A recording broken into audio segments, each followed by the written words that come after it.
That didn't get recorded. Discussion. Oh, really? All in favor, aye. Who seconded? Steve. Steve. How many opportunities today do you have, Jeff, like that? Don't immediately. Today's been a day, my friend. Been a day. Thank you all so much, thank you. Agenda item 5, demolition clause 203 Jones Street, and you can see the background here.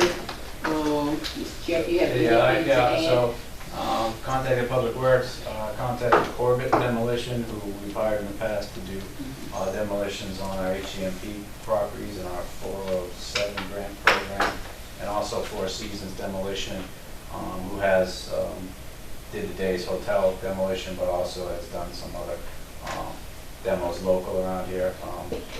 So those guys I know pretty well. I called them up, talked to them about it, showed them a picture of the structure, showed them where we're at with Public Works, and they each said, yeah, this is not something that we could touch. It's probably over, at least over $10,000 to do something like that. So I didn't get a formal bid from them. I didn't want to ask them to even bother with it at that point in time. But so the lowest would be our Public Works department at a cost of $5,500. Okay. Now, is that, you're talking about real money? Real money out of the Redevelopment Commission fund. Okay. Can any of Paid the, to landfill. well, can any of it be salvaged? You know, we had some discussion about the other properties we may be moving from Broad Street, and talked about, is there any way to salvage any of the wood or anything that might be in there? I don't know, that anyone could, is there It's in pine really flooring? rough or- shape, a lot of termite damage. I'm not sure, Kip, do you remember anything? It was the whole wood paneling exposed. Yeah. That's fine. The only values would be in the structural timbers. If there's, would be still solid, and then you'd have to find somebody that, I mean, there's lots of people that do that. But it also increases the labor and the time. And picking it You out. can pick it out, that normally, they go in there with a big excavator and go, and it's all over with. Just wanted to ask the question. Yeah, no, it's a decent question. Okay, great. Courts, Commissioner Wallace? Commissioner Tripp?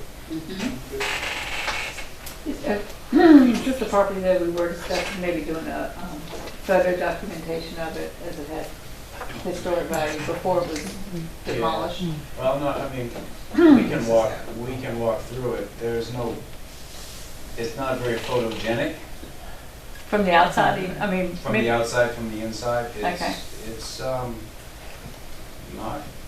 good condition. You don't see any historical, The original house. Character. you know, the character on the inside. I mean, it's this old cheap wood paneling Okay. and stuff of that nature in there now. The best pictures are the ones on Google Street Map. Yeah, Okay. they really are. Because it's bowing out on the, it's separated from the chimney. It's bowing out on the right side, sinking. It doesn't take, it's not very photogenic. Okay. Well, I had no problem with it being demolished, and I think getting the city to do it, it's a good idea. Yeah. Commissioner Cho?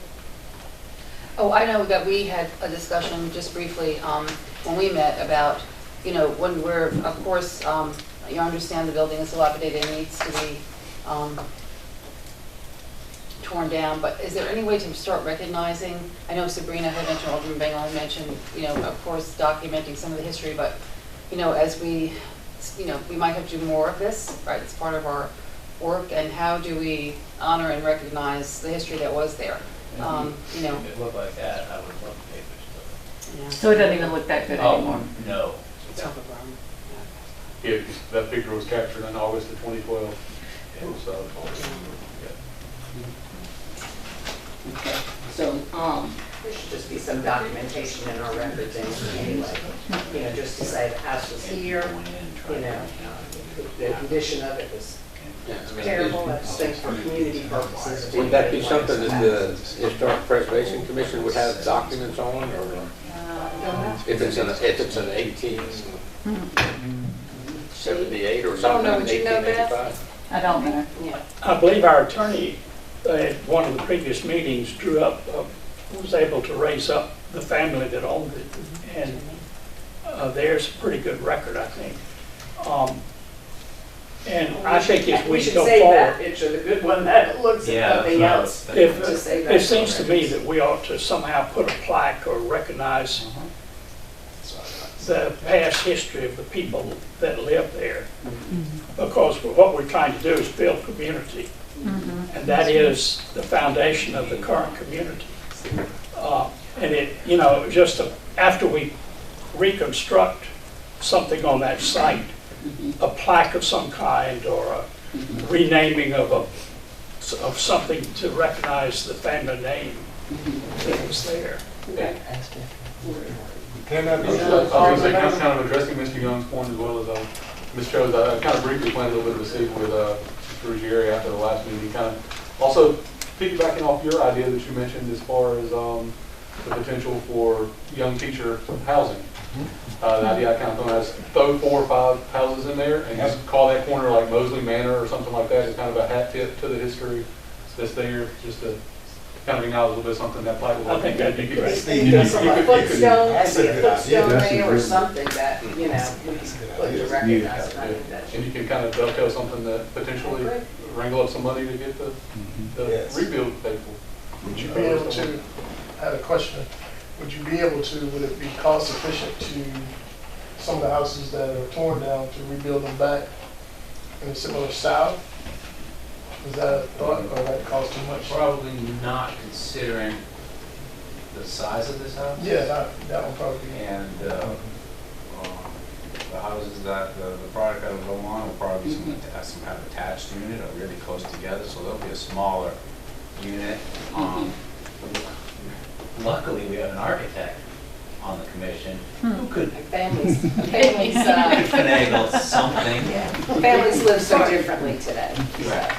So you also need to consider the context of that neighborhood. That's all mostly habitat Correct. in that, all across the street, which is single-family detached housing. So I think that there needs to be some Yeah, consistency see in the what you see housing right across aspect. the street. Yeah. Also, so which would be, So everything will remain the same, basically, as the neighborhood. I mean, it's a good look. I grew up in a house like this, except it was cut in half. But it looked exactly like that. We walked in the front door and went left or right. Yeah, I mean, that would be a. Okay. So what we're saying is that when we tear something down, we want some kind of documentation that includes photos, or if it's a possibility, if we're building back multi-family or, you know, a small subdivision, more, you know, one house, we might could do it that way, but we're committing ourselves to doing that just as, you know, when we tear down, we'll build it back if it's possible. Is that what we're saying?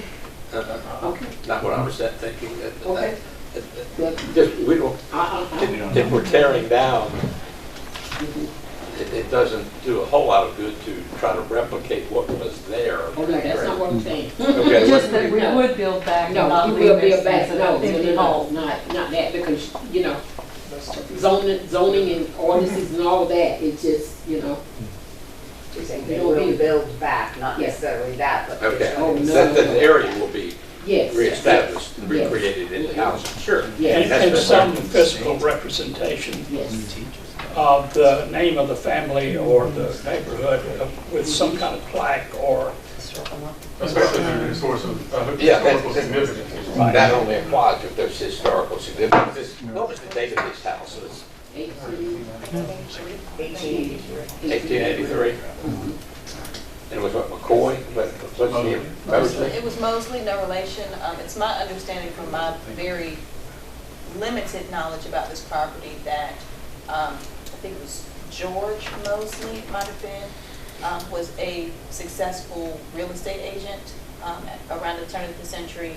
And I don't know if you built this house, if you lived in that house, but this is in what was the Long Wharf neighborhood. And it was a very vibrant, predominantly African-American neighborhood up until, I think, the Great Fire. I don't think the fire got that far, but things began to deteriorate thereafter. Is my understanding. I also understand that it may have been the Preservation Society or the Historic Commission, I don't remember which entity, did an inventory of the Long Wharf neighborhood. It's available online. And that might give us some history and some information that might be incorporated into whatever historical commemoration the commission decides to do in the future. Okay. We should have a book here, Dr. Ruth Little. She did this study. Do we have it? That might be right in that. The Long Wharf study? Oh, I think it should. Yeah, we have it. Yes, city has it somewhere. So, okay, all right, okay. Any further discussion as we decide to vote? Any further discussion with commissioners today? Anything else? Okay. Okay, all right. Can we have a motion and please include part of the discussion in the motion? Whoever makes the motion concerning history. I guess I'll make a motion that based on staff's efforts and evaluation of the property and finding it to be more troublesome and expensive to try to rebuild and that not meeting the needs that we have identified in that area, that we instruct city staff to move forward with having Public Works demolish the property, and that we make an effort going forward to acknowledge the historical significance of it. Right. I'll second. Thank you. Right. Any questions for the discussion? Seeing none, all in favor? Nays? Ayes have it. Thank you so much. All right. Agenda item number 6, committee updates. Let us get health and wellness first. Okay? All Yeah, right. I see everybody has a copy of it. So I was told I could be one sentence for each bullet point. Well, that was So that's what I'm sticking different to. issue. Oh, I get, all right. Well, anyway, so we've been busy planning for an event called Community Relations Day, and it will have a fall festival component. The venue will be at Lawson's Creek Park. The date is November 20th in the afternoon. I don't remember the exact time, but I know it's going to be in the afternoon. And what the goal of this is to continue to build trust while encouraging community health and wellness, which was our goal. Educational, interactive, and community building activities will be incorporated, and there will also be a tribute to Miss Barbara Lee during the event. On the weeks of October 4th through the 13th, we began to have a series of meetings with planning partners for the Community Relations Day, including CARTS, the Cleveland County School System, the Health Department, the hospital, Habitat for Humanity, the City of New Bern. We met with Foster Hughes to confirm that date and discuss ongoing logistics, Parks and Rec, of course, NCCU, and the New Bern Police Department. So they've all been met with, they've all confirmed that they will be participating in the event in some capacity. On October 6th, this is a bit of an aside, we met with a woman, Stephanie Stevenson, from the North Carolina Craven County Extension, and she is a family and consumer science agent, educator, and she met with Antoinette and I with various programs. They were kind of referred to us by Tom Glasgow, and so this was really an interesting and exciting find. Stephanie has various programs that deal with education, nutrition specifically, and the one that we really liked was something called Faithful Families, and that's I put 10, so that's a typo, I'm sorry. It's a 9-session faith-led nutrition initiative that incorporates mental health, spiritual and physical, and what's really great about it is it ties in the faith community, so you would have a pastor or somebody within the church that is a layperson leading it along with Stephanie. And also we had a meeting today, so you'll see that we had a follow-up, and we met with Jansen Jones, who is the new health educator at the health department. So they work together on projects like this. And so Pastor Royal of Abundant Life Ministries was also on the call. She decided that she would take up this initiative with her church and do outreach. Oh, and so was Pastor Holmes. I apologize. Pastor Holmes was there. And so do this community outreach and to see if they could have several churches doing it together. And I don't know who the layperson leading would be, but that's a significant aspect of it, right? Tying faith to being healthy. And part of this program is also, policy building. An example of that would be, a goal would be to have only water served at meetings, or it could be as simple as that, or integrate an exercise track, within your church area. So those are just things that they work towards. So we're going to be starting that. Our next meeting is in November, at the end of November, and to see how we can move forward and how the Redevelopment Commission continue to participate and build those relationships within the community. So I'm really excited about that. October 11th, we met with Crystal Taylor. We had a virtual meeting. Crystal, I think you met when she came down here to talk about the lecture series and some of her plant-based initiatives. She's a event coordinator, also specifically planning events for communities of color. And she's helping us to begin to determine the visioning of what the Community Relations Day will look like. What those actual activations, with the people that are there will look like. So I'll fill you in when we get closer to that. Today we had a walkthrough of Lawson's Creek Park with Carrie Warren, who is the now interim Park and Recs director, just looking at that space, determining what parking will look like, where in the field we can have our Community Relations Day, what will be where, and so that'll take some time. She recommended that we go on to Google Earth and start having a site plan. She provided us with permitting forms today, and she's available to help us. In fact, she emailed before we left the house, that she's going to be a continued partner in helping us with this. So we'll have an area for children, an area specifically dedicated to health and wellness. This is all going to be geared towards health and wellness and activities for the children. Parks and Rec have a mobile recreation unit, which has a lot of games and things for all ages, so we can have that out there as well for kids. Let's see, next steps is to continue to confirm participants, and we have a list of those that we need to reach out to. On October 15th, I continue to participate in the block captain resident leader training, which is at Abundant Life Church, and all commissioners are invited to attend that. If you're interested, just let me know. October 26th, I have a lunch meeting with John with the director of the Carolina East Foundation. We met with him, I think Jeff will talk to that later, last week about funding for the actual health clinic, as far as potential infrastructure renovations. And during that meeting, they had mentioned a paramedic medicine program that's underway at the hospital. I knew a little bit about that. It's being funded by grant monies, and it's a gentleman that he's a paramedic, and actually does case managing within a neighborhood. So I was interested in learning more about that. So Jared reached out to us, and so we're going to try to see how we can work with him and maybe potentially have that program as a boots on the ground initiative beginning to bring that access to care to the Duffield area. So we were excited to talk about that. And on November 5th, we actually have a health focus group. So we met with the health department, the hospital, and Mercy Clinic last week, but we want to have a specific focus group, like a visioning meeting, so we can provide questions to them, and they can maybe help us understand how they see themselves participating in the Duffield Health and Wellness Center. So that'll be an ongoing process, but it's just trying to have like a win-win situation and maybe some targeted goals for that. So when we do start to talk about planning, we have that input. Okay, all right, thank you.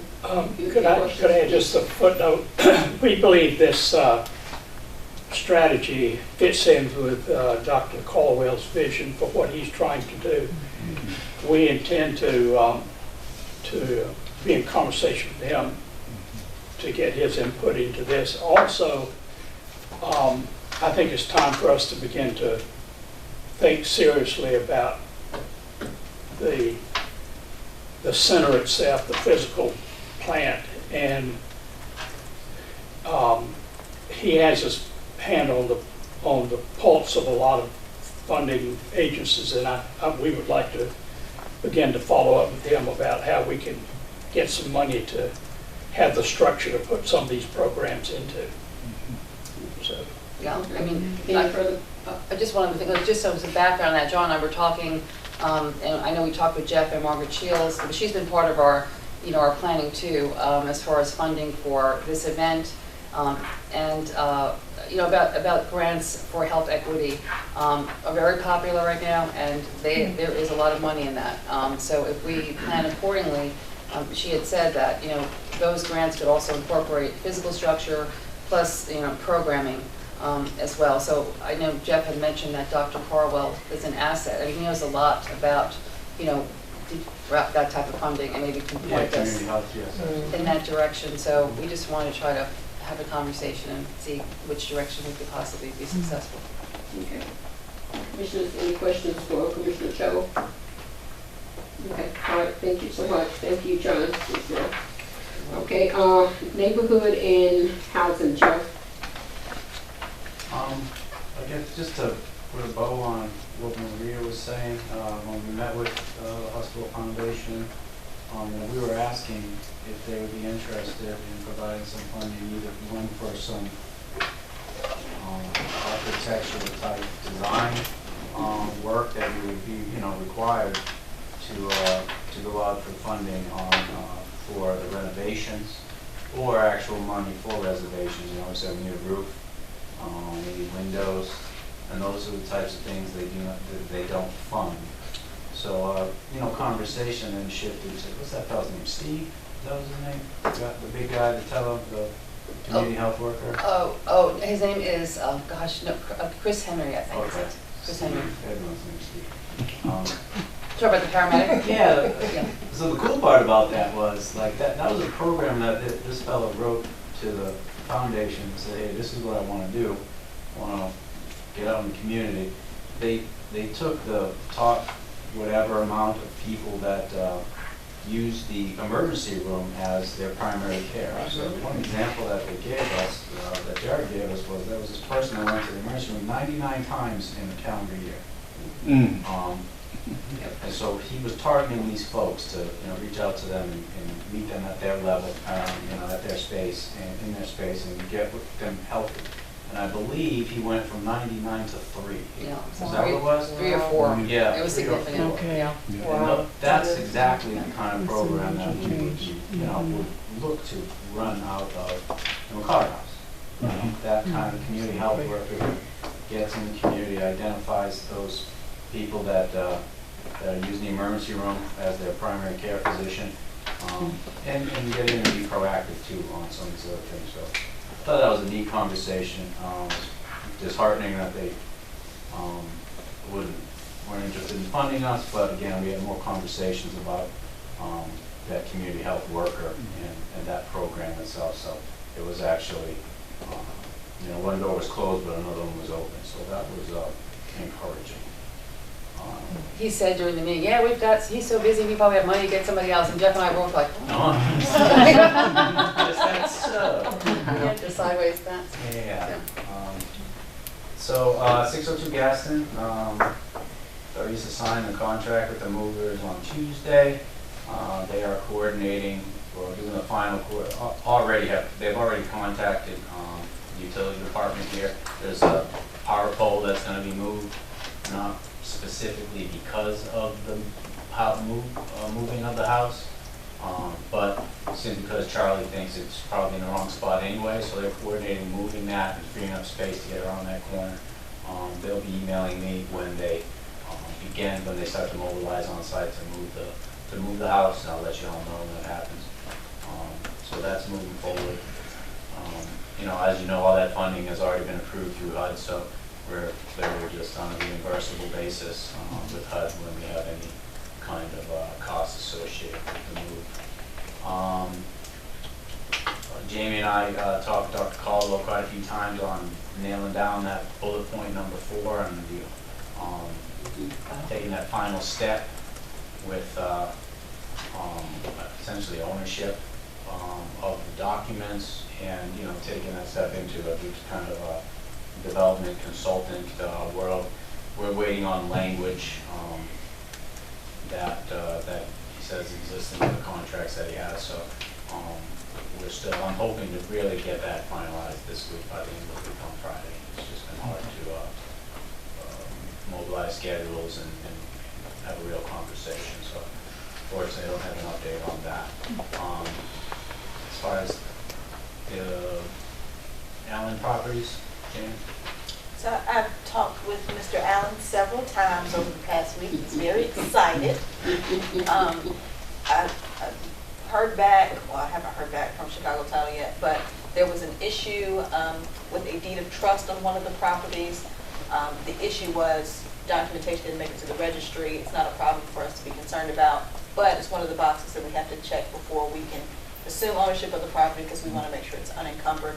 I've expressed to Mr. Allen the need for us to verify that these properties are vacant, and he seems to be very amenable to that, at least as of Friday. So that's one final thing that we will verify, trust, yet verify, before we actually close. We should close on, Lord willing, on Monday. Okay. All right. Moving. Quick question about that. How do we, if we go in and verify that they're vacant, how do we keep them vacant? Well, I mean, we'll board them up, 3-inch deck screws and 1/4-inch plywood. Well, I mean, that's the thing. Is there a plan that we're going to do that to be sure that? Well, I mean, we can do that, or we can discuss, one of the homes we know is very small, so we can discuss rehab or demo on that one also. 609 first, I believe. And there's also the mobile home on a large piece along with that 2-story gauge building too, so it's a discussion that we're going to have. In the meantime, I was planning on boarding them up as soon as we get them. And then the commission's decision on moving forward and what we do with that.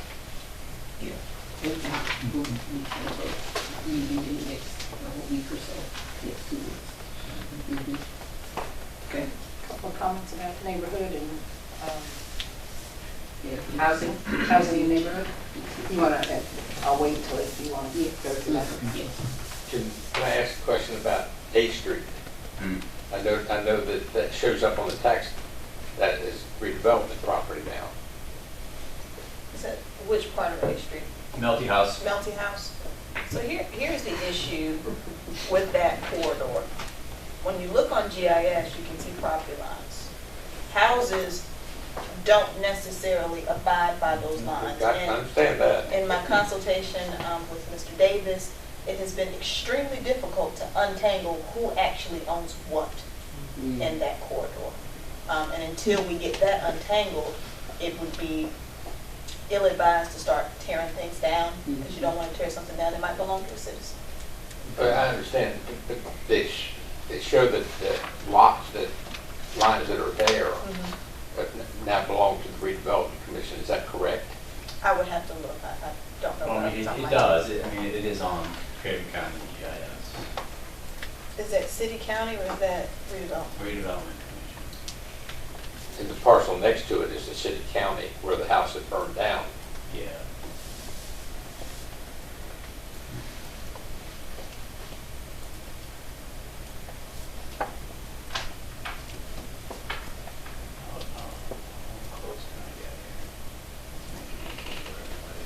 What is the term of the legal term of the you take away concepts of that property? This is like being on it after such a much. Adverse possession.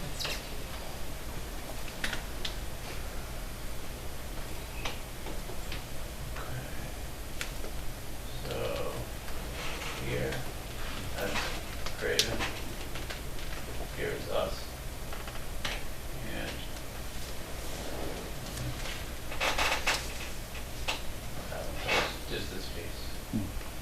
one burned. This one melted. This one is vacant and severely dilapidated.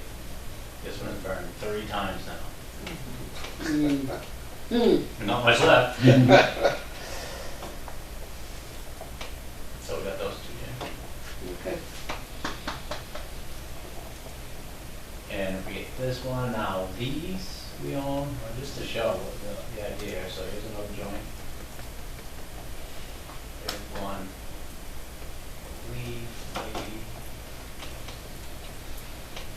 Okay, they've been paying their taxes. Now we're getting, this house is in our minimum housing process and it won't survive along with this one. So there's an opportunity with this lot, this fellow from New York, I believe. I think I don't know, that's this fellow. Yeah, he thinks his property worth a lot of money. Not. So as we, because I look at this stuff all day, as we dream, there's an opportunity here to get a large piece outside the flood. Now, when you couple that with the stormwater improvement project here and coming down through here, we'll have a brand new stormwater retention pond. That's a wetland and a park, very new.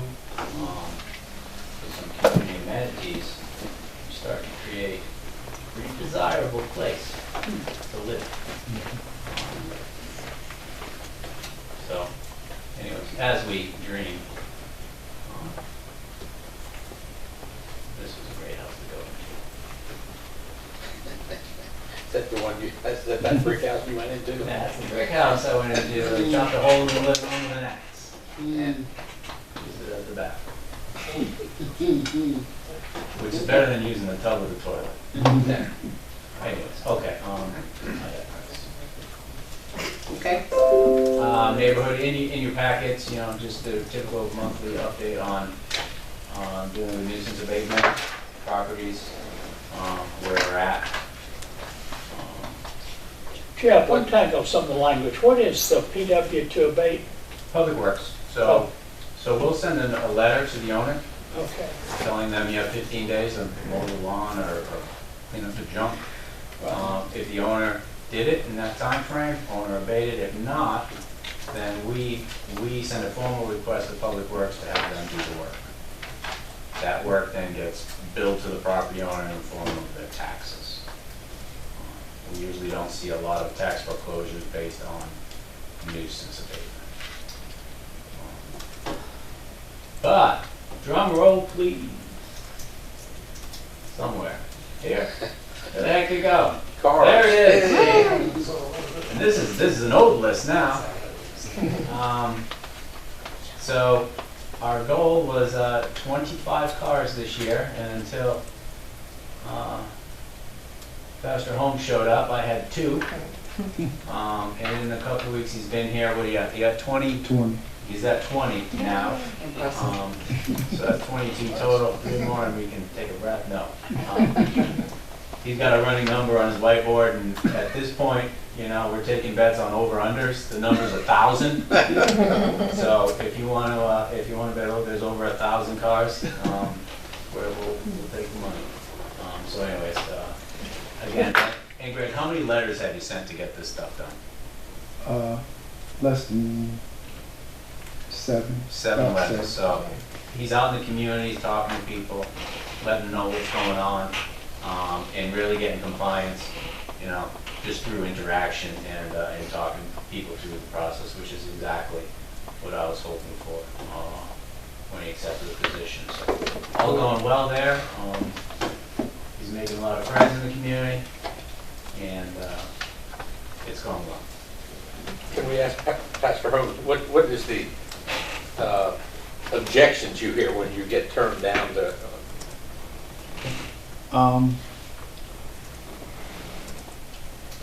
Really not no objections. Just giving them a clear picture of if they want to keep it, what will it take to keep it? For example, one lady, the car's in bad shape, but it was a family car. She moved it into the driveway and went and put a plate on it. Another guy, he had 4 cars, but he was only interested in keeping one. He moved it 3. The 4th one, he moved it to the back of the yard and put a car cover on it for me. So basically, it's just getting people to understand the process, and once they understand the process, at the end of the line, it's going to get towed and you're going to get billed anyway. But it's just taking time to walk them through it and let them make the decision on which way they want to go. And then they come to the conclusion that it's better for me to get rid of it. They can sell it. We have places that will pick it up, and then Jeff gave me a list of places that will come pick it up for them for free. So far so good. I haven't had any real problems, but see, except for one of Jeff's friends did that, but he helped me stop it. But yeah, and the thing is, talking to their neighbors too. Their neighbors want them cars going just as bad as we do. They've been looking, a lot of people have been looking at stuff that they want moved, but they don't want to be confrontational to tell somebody to move it. And once you get the person to see them move it, then the neighbors will come. I'll be sitting in the truck and, oh, I'm so glad that's going. It's been 2 cars I moved. One been there 20 years, one been there 22 years. I'm working on one that's been there 25. I mean, branches growing through the car with it. It's not. Great work. All right, thank you. Thank you, Pastor Holmes. Thank you, Jeff. Alderman Bingle, you had some comments. Couple comments, things that I've noticed in the talking to the community. So as people, I think because of the actions of Redevelopment Commission, people are starting to fix up properties and maybe do some things on their own. I think it would be good for the Redevelopment Commission maybe to recognize that and maybe offer assistance. One of which is Curtis Stewart, who has bought probably one of the most prominent houses on Broad Street, and that's the old Morgan Rivers Funeral Home. He's a young man that lived here, went away, came back, and I think he's done an amazing job. I had no idea that it was stone or that stone behind, you know, the roof had blown up, and here he is working really hard. I think the housing committee, working group, it would be good to maybe reach out to him or just speak to him, because here's somebody investing private funds, not asking for any funds from here, but that will help bring up the neighborhood. Same with any, you know, as we see new businesses come into the area, whatever, I think it's important for us to step out and say, hey, we're here, we appreciate it, we realize that when you do something, it helps spur on others. And I just think it's important that we recognize these people and pat him on the back a little bit, or just say, hey, we're here for you. Maybe invite him, let's hear about his plans. I don't know what the end result will be, what he'll do with it, but he's fixing up a dilapidated property that was dilapidated. The city was getting ready to send notices on because the roof was torn up. I got, complaints about it, and now it's being fixed with private funds. So again, I think we need, I'd like to find a way to include that in what we do, and maybe invite some of those people to show community and to say, hey, we appreciate you doing that. And there's probably other people that, because we're moving cars or we're going to put a new house that, take something and move it and rehab it, it might encourage a private property owner to do something else. But I think we have to include that as well. So if you'll just think about that and add that to your working group. What was the name of the home? Well, it was the Rivers Morgan Funeral Home. Okay. So it was, Bishop Rivers was the one who started it there, and then Do you know the address, or no? It's on Broad, you said? It's a big greenhouse. Yeah, It's not green anymore because they Yeah, take they it. try to do And I don't know, what kind of stone facade is that? Is that just a stone facade or I think brick? it is. I think it's stone, like a veneer. Right. Okay. And it's been covered up for years. It reminds me Looks a lot of better. the way the buildings look downtown. Years ago, you know, they covered all the buildings with metal, the storefronts, and because they thought that was attractive at the time. And then, you know, in the 80s and 90s, people started to peel those off and all the original brick and stone was behind it, so it kind of reminds me. Yeah, I'll have to look, somebody just passed by, I'm so Yes. oblivious. Thank you. That's a really great idea, because there's a lot of movement going on. And it will help encourage others, I think, especially too with businesses. When you see a new business, I think it's important as the redevelopment commission, maybe even to send a letter to say, you know, welcome to the neighborhood, glad you're open. It's important that businesses help the community thrive. And I just think that might be another good aspect for us to get our name out there, good marketing tool for us. Yeah, I know individuals are doing that, but maybe doing it in another manner. So, okay, all right, thank you so much. Any other updates, Jeff? Just when we spoke about bringing the goals back out again, so maybe next agenda, I'll send out the goal session we did, send that out, we'll review them, we can have a discussion on where we're at, we need to change anything. Just, it's always good to look at those. That'll be at the November meeting. Okay. So anything Alderman else? Bangle, just to piggyback on what you just said, when we have people come in wanting to open a business or invest in the redevelopment zone, that's what our whole, goal, that's what we're trying to do. The city is usually an asset, not a liability during that time, right? Mm-hmm. We usually work to remove barriers to make sure that they can invest in that money into this new. We try, still gotta follow the rules. We try to be, and the whole idea, I remember when I first came in, I'm sure Mr. Ruggieri will remember this, when I first came in as alderman in 2009, one of our main goals was to make, at that time, the planning department learn how to say, let's see how we can help you, rather than say, no, we can't help you. Right. I believe Mr. Ruggieri remembers when he was hired, that was specifically what he was told, is that organization need to never say no, but say, well, let's see how we can make it work. So we have to continue to be that. We can't always say, yes, that you can do that, but it's working within our rules and our boundaries. But yes, we want to be a partner, and we want to do it. And if there are suggestions from the redevelopment commission that need to come before the board that we can massage things to make it easier, then this is the group that should send us that message. Okay. Thank you. Thank you, Commissioner Wallace. Any new business? I just have a question if I'm allowed to. I just wanted to know how you guys celebrate your progress or your wins. Like if there's any type of upcoming community engagement planning that may be happening for next year, kind of just to say, hey, this is where we started, this is what we gotten through, like the wins with Dr. Holmes and just revitalizing, and it's not just the actual brick and mortar, it's the whole health of the community, because I think if given those updates, cookout or however you guys decide to do it, engaging in the community, I think it's helpful that they see the wins as well, and it's a good time for you guys to be able to,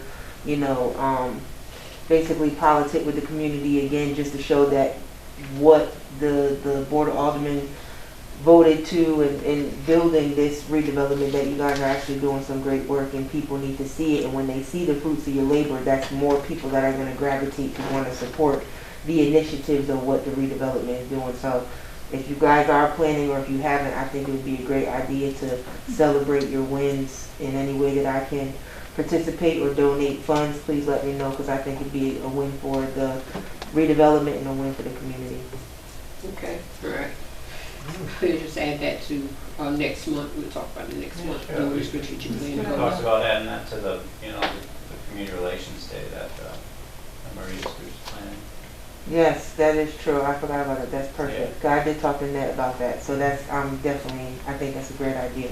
Yeah, and at that time, just on the mic, just kind of display, or however you're going to do it, just let people know what you guys have done. Like, I don't think a lot of people know, but a lot of people know, but not enough people know, so that you can meet the 300, you know what I'm saying? Oh, God, yeah. I was gonna ask Pastor Holmes if he wanted to help me with my health assessment when he was getting rid of the junk cars, but he left. So anyway, I missed my He sounds like he's sad.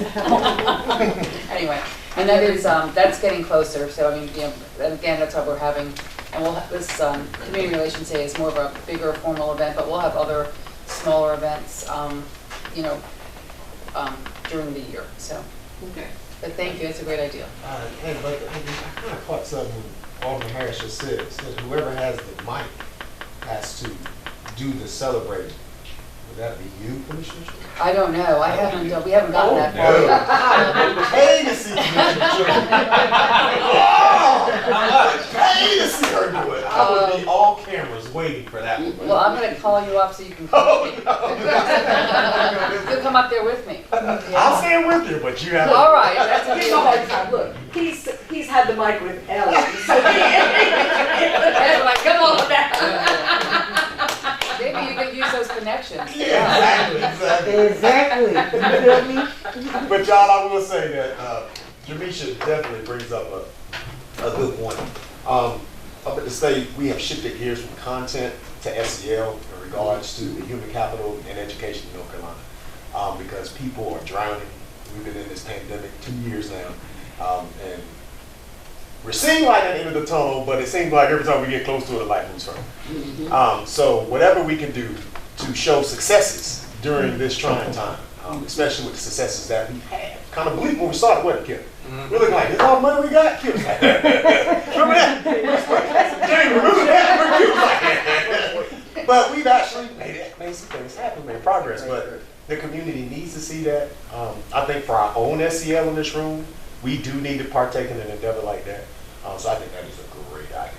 Yeah. So that's the, definitely make sure that's And I think at the next meeting, when we go through this, we have a brainstorming session and list the successes so we can react appropriately to how that works. I mean, I can sit here and think, you bring back the beginning of this process, you know, it was all about stormwater. Yeah, yeah. And, you know, the Middle Street pond is now there and functional. And, you know, if you have a educational celebration of the completion of that type of situation, I mean, that, we just need to brainstorm and plan appropriate for what we have accomplished. I think it'd be great. I do too, I think it'd be awesome. And we Maybe the city would donate some funds for the cookout. We have venues coming. We just missed Momfest. That was a great opportunity, but it's nothing like to have a booth just to show our partner. As people walk by, you got Duff Fest coming up, Momfest just passed. I mean, there's several different things that go on throughout the year that we can do that. Duff Fest again, or are you going to combine that into Juneteenth again? Ooh, I'm not on either one of the committees. Okay. But I do believe that that is what should be done, is that it should be connected. But I think the two groups are, Talina is running that organization, so I think they're going to try and figure it out before next Duff Fest in Juneteenth. At the risk of sounding, you know, cheesy, it would be nice, I think, if we talked about this, if we can get some T-shirts or something, you know, casual, which just kind of tells us that we're on the Redevelopment Commission. So when you're out there, like, not have a name badge necessarily, because I'm proud on that, but, you know, so people can identify, you know, that team. Well, what about even a community type of shirt where, you know, language, not necessarily like redevelop, but find some sort of language that I could buy into. You know how they would say like brick by brick, shirt by shirt, because that money can go towards what you're doing in the community as well. I mean, you are able to do fundraising, right? Yeah. I mean, I would buy a T-shirt that had hashtag whatever it was, you know what I'm saying? Yeah, something you can get behind. Yeah, something that you can get behind. Get these TikTok videos and all that social media. I'm kind of a big deal. But that's how you when you big up that marketing and that social media and stuff, that's how you're gonna find people they just got money. It's about to be tax time again. They gotta figure out who can I donate to. It's money sitting around where people are willing to put into the program that you guys are talking about. So Can I ask one question? I wasn't going to bring it up tonight, but if I have just a moment. I talked to John about this. Just a moment. But you know that we've been struggling with getting that health assessment done. And just because we're creating the venues in order to engage and, you know, and get that information. Is there any way that the city can, I know we hadn't really made an effort to do that. where we can let people know within the community, you know, we're, targeting is not the right word, but, you know, looking, the work that we're doing in the redevelopment, right, in the area as a commission, you know, we'd like to get this information to help us determine, you know, what our goal is for health and wellness, and, you know, and how, you know, what do you see? How do you define health? You know, that could be part of that QR reader. So, and we might not get a lot of responses, but at least it'd be a kind of intentional city help, you know, assisted, directed effort to help us to get that done. So a couple of things come to mind, I mean, when I think about that. You know, you certainly can come and get with Colleen Roberts and do the TV3. I mean, you and John or you by yourself could sit there and do a 20, 30-minute program and talk about it, show the health and but right, you know, whatever it is, right. show it, tell them they can come to City Hall. It's just, you know, we could do the same thing on a Facebook talk on our city page. The thing is, you know, you're trying to target it to the community. Correct. You probably get more people sending you surveys that would be outside the boundaries. I don't know how you could do it and just. I think if it was incentive based, and you know, if you have this, you know, if you live within, I don't know. That's the thing. That's what we need help with. Is how do we kind of narrow that? She might be able to help you since that's what she does, communicate public information. How you could get that out, and then maybe leave copies in places such as City Hall or some of the other places, West Newbern, some of the rec centers and stuff. That's what we've done. You know, we had people come to look at our, you know, redistricting maps. So maybe put it out that way or in community centers. Yeah. I have a question for the survey though. To make it not so complicated, why can't you just create macros that are going to generate the data that you need? So regardless, as long as you live within the city of New Bern and you fill out the assessment, you can see the overall, and then you can see the data that you're actually looking for, so that you can market it to everybody. Okay, I guess I can ask about that, how they aggregate that. Because we have cards. I mean, we started out with cards and, you know, with that QR reader, because that's what was recommended. It's just a matter of us getting out there as well. So I just wanted to know if it was a possibility that we could just, you know, revisit that and as one possible avenue. You know, we could do this, you know, I prefer to do this type of stuff. You know, because you're interacting, but I think that in order to meet our goal and to have this cross-section, you know, we're looking at trying to engage younger people. You know, what you see in communities of color too is older generation, you know, getting tired of having to, you know, that's what I've been told. You know, we want something sustainable and we want to engage younger people. So I think that that's an important part of the work that we're doing. So anyway, like using social media, I would just want to get some ideas about that. Right. Well, got some good ideas there, some suggestions. So okay. Yes, thank you. All right. Anything else, Director? Quickly, I'd be remiss. A moment. Is it a moment? The health group has been really active, and we were really focused on doing a healthy cooking program. And the original, you know, program that we had kind of changed a little bit, but 3 times a week, Colleen has got on the City 3 TV about a 20-minute cooking show that deals with all healthy cooking. And It's plant-based. Plant-based, that's the word I was looking for. I don't know about plant-based. Goes good with bacon. Amen. It's on Mondays at 6, Thursdays at 9:30 in the morning, Saturdays at 2:30. So it's a group we reached out to that's out of Cary, I believe, that agreed to let us use their content. So starting that, you know, that healthy lifestyle with that cooking show. It'll grow into other things in the future, but I just wanted to, if anyone sees that, the reason why is it's the work of Marie and John getting that on, but yeah, obviously with Colleen. Oh yeah, Colleen was a good. Yeah, so. Yeah, that's good. That's good. Thank you. Thank you. Okay, if there is no further business, could you get a motion to adjourn?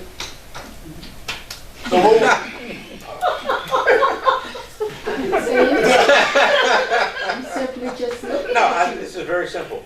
About 3 meetings ago, Commissioner Strickland made a great idea that when we have people request to buy redevelopment commission property, that we create a master list of what properties are sacrosanct, so to speak, or sacred cows, you can't, we're not gonna even consider it. We can respond to meeting and say, no, we're not gonna consider this. And those that are available, that we can respond to immediately also.